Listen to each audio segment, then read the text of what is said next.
Hello everyone, कैसे हैं आप सभी। आई होप अच्छे एंड स्वस्थ होंगे। आप सभी का स्वागत है आपके अपने यूट्यूब चैनल लर्न विद प्रीत चौधरी में। आज की हमारी क्लास है, ये आपके आरएस 2024 की पेपर फोर्थ की क्लासेज है। और इसमें जो हमारा पार्ट ए में आपका व्याकरण और पार्ट बी में आपका जो आंसर राइटिंग का कल वाला जो क्वेश्चन मैंने दिया था उसका सॉल्यूशन है करेंगे। क्लास वेरी इंपॉर्टेंट रहने वाली है। और अब जो आपके पेपर के बहुत कम दिन बचे हैं, तो आपको ज्यादा से ज्यादा रिवीजन करना है और ज्यादा से ज्यादा कंटेंट जो आपने पहले पढ़ लिया है आपने, वो ही ज्यादा आपने रिवीजन करना है। तो यहाँ पे इस टेस्ट में मैं आपको देती हूँ, तो उससे ये क्या होगा कि आपके जो इसी क्लास के अंदर आपको ये चीजें याद करनी है। इसकी पीडीएफ है वो मैं आपको हमारे टेलीग्राम चैनल लर्न विद प्रीत चौधरी पर प्रोवाइड करवा देती हूँ। और इसके साथ साथ जो इंग्लिश का कंटेंट है वो भी मैं वहां पे आपको प्रोवाइड करवाती हूँ। तो अभी तक आपने अगर टेलीग्राम चैनल ज्वाइन नहीं किया है तो उसे भी ज्वाइन कर लेना। तो चलिए बिना देरी किए हुए हमारा जो टेस्ट है आज का स्टार्ट करते हैं। सबसे पहला जो क्वेश्चन है हमें दिया गया है संधि विच्छेद का। व्याकरण में अगर हम बात करें तो हमारा पहला क्वेश्चन है संधि का है। मैंने कल आपको जो टेस्ट करवाया था वो एज इट इज जो आपके एग्जाम में पेपर आता है वैसा करवाया था। उसमें मैंने आपको जो शुरू के 17 क्वेश्चन करवाए थे पार्ट ए के, तो उसमें जिस प्रकार आपका एग्जाम में बनता है वैसा का वैसा मैंने आपको उसमें करवाया था, ताकि आपकी प्रैक्टिस होती रही। और मैं साथ साथ में जो ज्यादा इंपॉर्टेंट टॉपिक होते हैं उनसे जो है वो बीच बीच में जैसे आज टेस्ट लेके आई हूँ, मैं संधि का लेके आई हूँ, उपसर्ग प्रत्यय ये लेके आई हूँ, तो बीच बीच में ये भी क्वेश्चन मैं आपको करवाती रहूंगी और वैसे एज इट इज टेस्ट के जैसे भी करवाती रहूंगी। तो सबसे पहले हमारा जो क्वेश्चन है वो है संधि विच्छेद का। जो शब्द दिया है उसे हमें संधि विच्छेद करना है। सबसे पहला शब्द दिया गया है स्वस्थ इसकी बात करें तो इसमें हमें संधि करेंगे तो स्वस्ति, स्वस्ति प्लस अयन, स्वस्ति प्लस अयन, स्वस्थ अयन। दैत्यारी, दैत्यारी की बात करें दैत्य प्लस अरि, दैत्य प्लस अरि, दैत्यारी। प्रणाद, प्रणाद की बात करें तो इसमें पर उपसर्ग है, पर प्लस नाद, पर प्लस नाद। तो इसमें जब हम संधि करते हैं तो उसमें हमारी संधि उपसर्ग और प्रत्यय तीनों चीजें क्या होती है, क्लियर होती है। निश्चिंत की बात करें तो इसमें क्या है, ये विसर्ग संधि है। इसमें आएगा आपका नी विसर्ग प्लस चिंत, नी विसर्ग प्लस चिंत, निश्चिंत। युधिष्ठिर आपने कई बार पढ़ा है, युधि, युधि प्लस स्थिर, युधि प्लस स्थिर, युधिष्ठिर। तो स्वस्थ अयन, स्वस्ति प्लस अयन, दैत्यारी, दैत्य प्लस अरि, प्रणाद, पर प्लस नाद, निश्चित, नी विसर्ग चित। और अगर हम बात करें अगले की, युधिष्ठिर, युधि प्लस स्थिर। अगला हमें जो दिया गया है शब्द वो दिया गया है आपका पृथ्वीस। वो क्या दिया गया है, पृथ्वीस। तो इसकी अगर हम देखें पृथ्वी का क्या लिखते हैं, पृथ्वी प्लस ईस, पृथ्वी प्लस ईस, पृथ्वी प्लस ईस। आगे बढ़ेंगे, अगला हमें दिया गया मनोज्ञ। अगला क्या दिया गया है, मनोज्ञ। इसमें थोड़ा सा मैं डार्क कर लेती हूँ पेन को। मनोज्ञ, मनोज्ञ की बात करें तो मनोज्ञ में भी आपकी विसर्ग संधि है, मन विसर्ग प्लस ज्ञ, मन विसर्ग प्लस ज्ञ। सन्नारी, सन्नारी का होता है सत प्लस नारी, सन्नारी, सत प्लस नारी। गुरुपदेश, गुरुपदेश की बात करें तो गुरु, गुरु ये आपका छोटा हुआ आएगा गुरु, गुरु प्लस उपदेश, गुरु प्लस उपदेश। आगे बढ़े, अगला दिया गया तृष्णा। तृष्णा में अगर संधि विच्छेद की बात करें तो त्रिश, त्रिश प्लस ना, तृष्णा।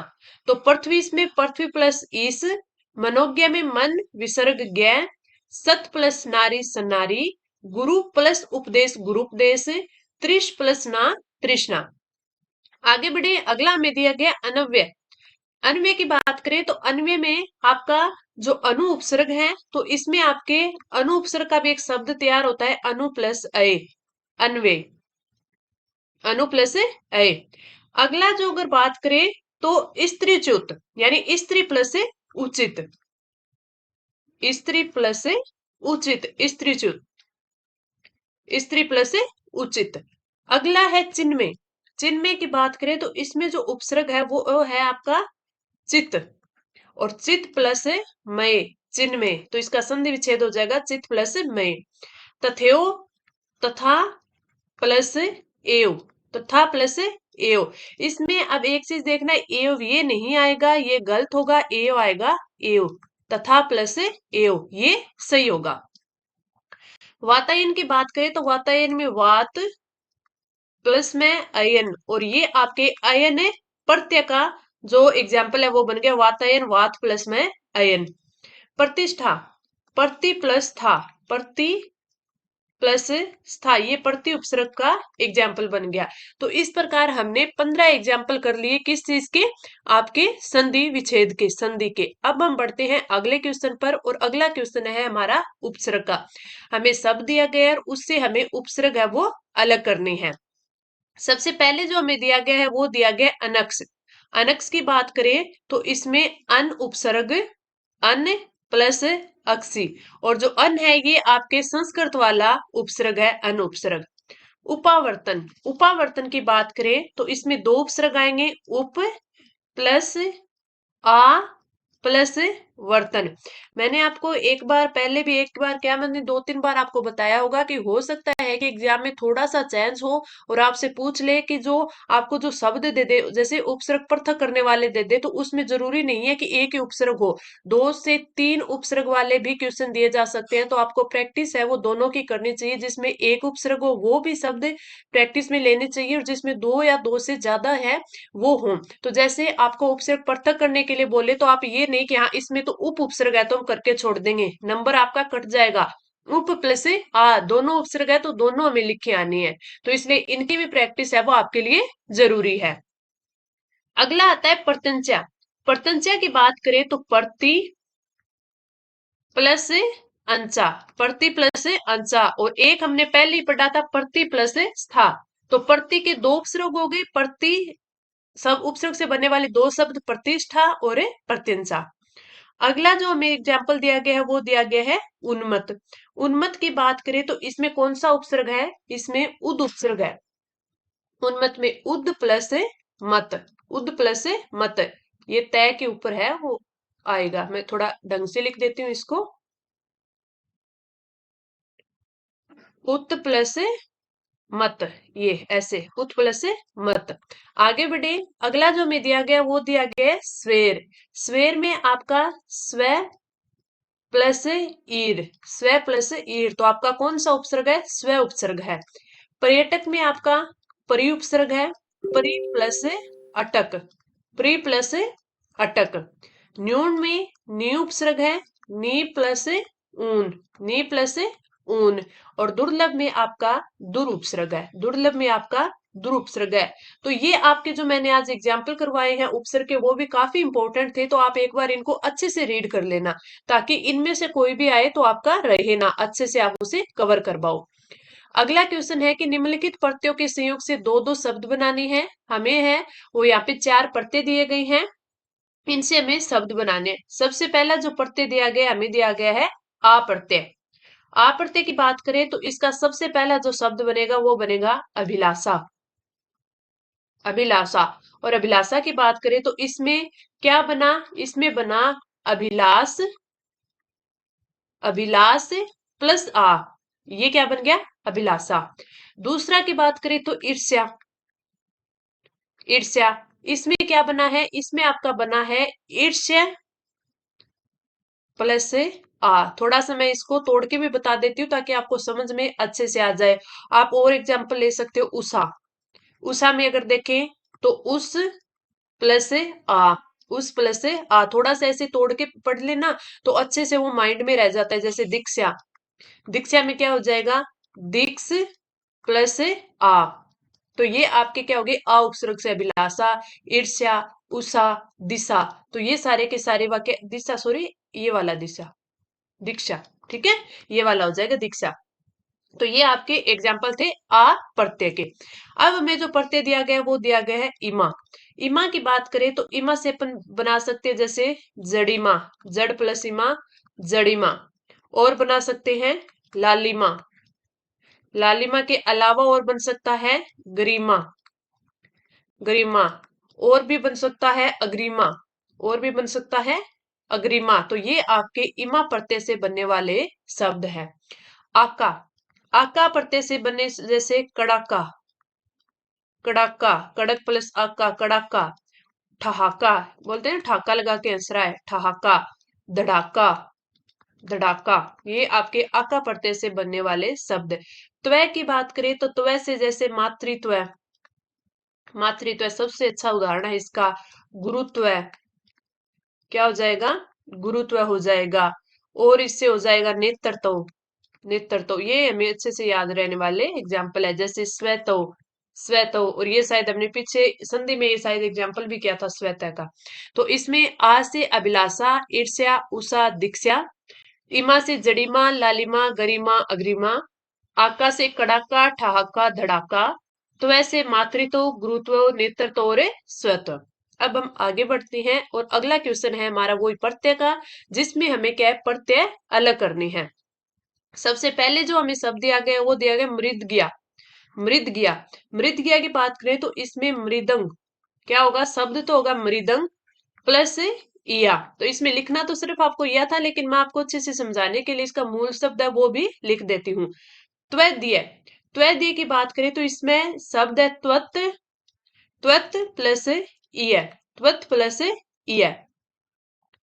अत्रत्य, अत्रत्य की बात करें तो अतर प्लस त्य, त्य उपसर्ग। ये ऐसे जो पढ़ते हैं जो आप काफी कम पढ़ते हैं, तो इनके जो एग्जाम्पल को अच्छे से रीड कर लेना।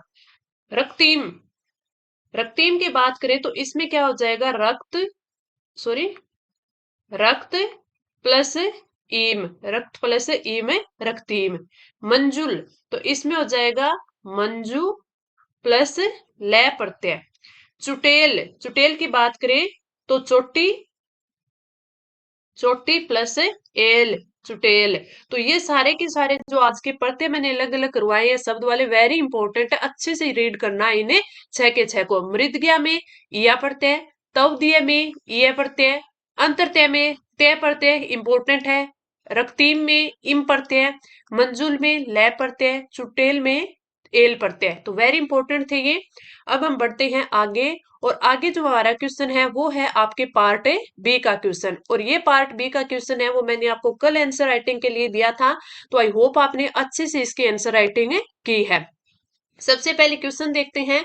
निम्नलिखित अवतरण का उचित शीर्षक देते हुए, उचित शीर्षक देते हुए लगभग 1/3 शब्दों में संक्षिप्तीकरण कीजिए। अंक 2+8 यानी 2 नंबर का आपका शीर्षक होगा, 8 नंबर का आपका ये संक्षिप्तीकरण होगा।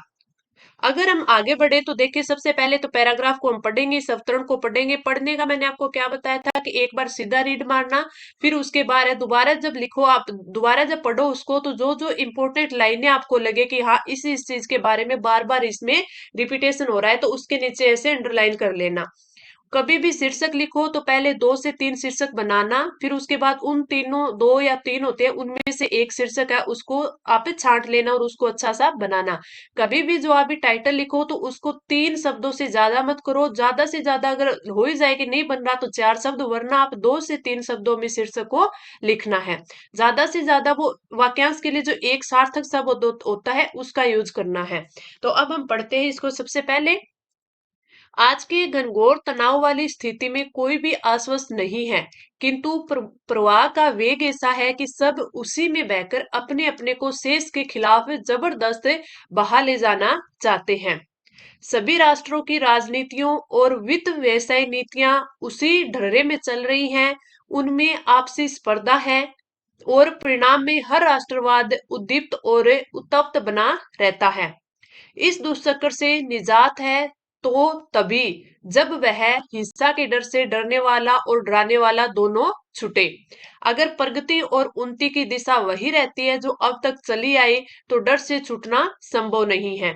भय का तब बड़ा उपयोग रहेगा और लगातार आतंक को गठित किया जाता रहेगा। आवश्यक है कि हमारे रहन सहन की, उद्योग व्यवसाय की, शासन प्रशासन की, उत्पादन विभाजन की रीति नीतियों में परिवर्तन आए और उनका प्रतियोगी की जगह सहयोगी बने।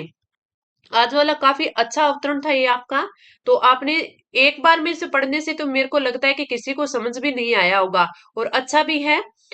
अगर इसमें हम बात करें, आगे चलें, वेलफेयर या सोशलिस्ट स्टेट के नाम पर नियंत्रित और संचालित राज्य का नमूना बदले और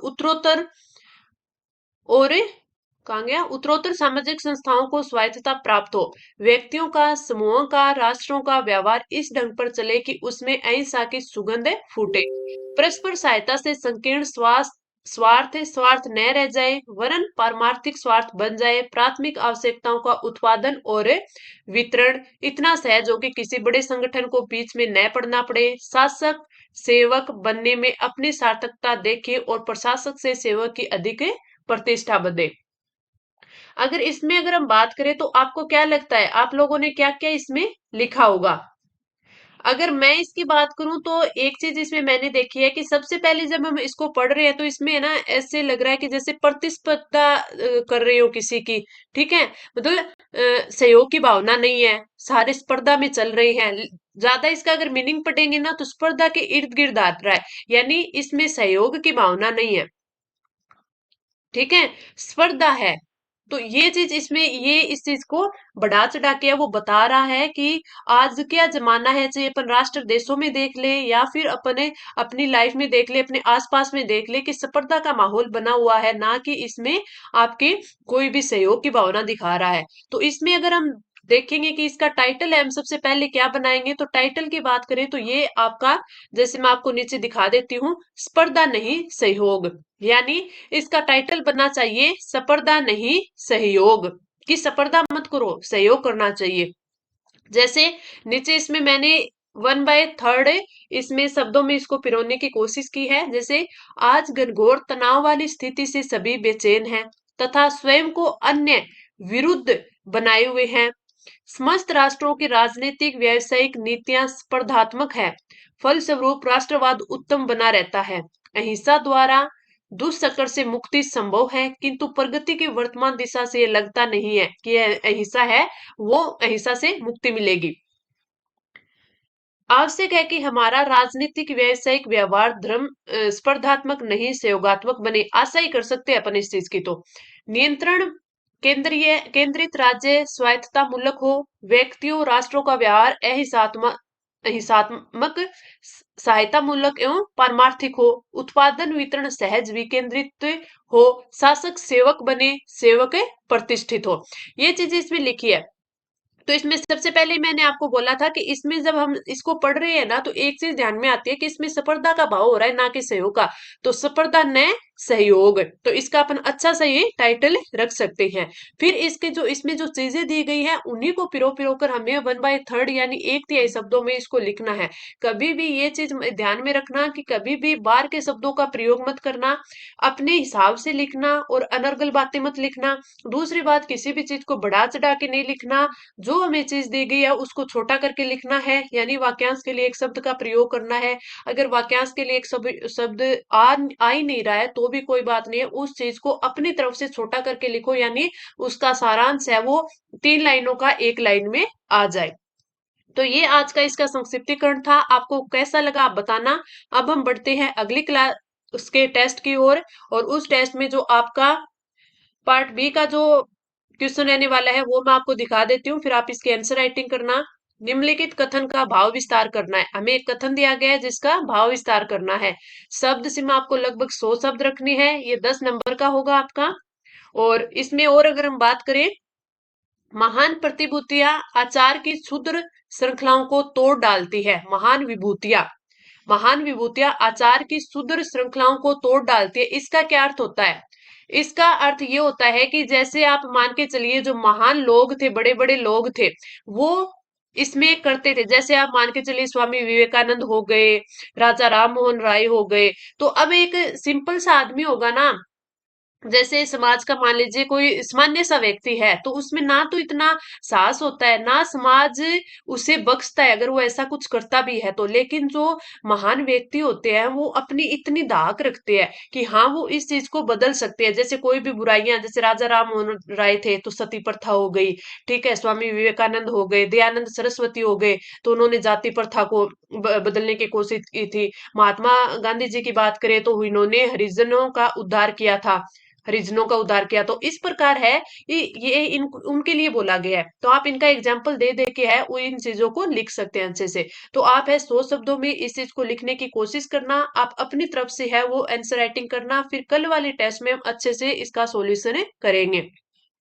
तो आप इस कथन का जो भाव है वो थोड़ा-सा मैंने आपको समझा दिया है कि किस बारे में जो है वो कहना चाहता है। तो इसके बारे में आप अपना कंटेंट डालना और देखना कि आप कितना बेहतर इसको लिख पाते हो। अब हम मिलते हैं अगले टेस्ट में। आपको क्लास अच्छी लगी तो लाइक करना, अपने दोस्तों के साथ शेयर करना और अब हम मिलेंगे अगली क्लास में। धन्यवाद।